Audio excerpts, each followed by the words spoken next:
পিলখানা 17 বছর আগের সেই রক্তাক্ত সকাল। কিন্তু আপনি কি জানেন আসল খুনিরা আজও কি আমাদের চোখের সামনেই ঘুরে বেড়াচ্ছে? 55 জন চৌকস সেনা সদস্য, যাদের রক্তে রঞ্জিত হয়েছিল বাংলাদেশের মানচিত্র। কিন্তু কেন সেদিন বিডিআর সদর দপ্তরের যোগাযোগ ব্যবস্থা বিচ্ছিন্ন করা হয়েছিল? গণকবর থেকে উদ্ধার হওয়া বিকৃত লাশগুলো আজও বিচার চাইছে। তদন্ত কমিশন বলছে এর পেছনে ছিল গভীর কোনো বহিরাগত ষড়যন্ত্র আর কাঁড়ি কাঁড়ি টাকা।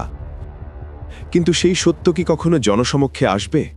বিডিআর থেকে বিজিবি নাম বদলেছে, পোশাক বদলেছে, কিন্তু বদলায়নি নিহত পরিবারগুলোর চোখের পানি।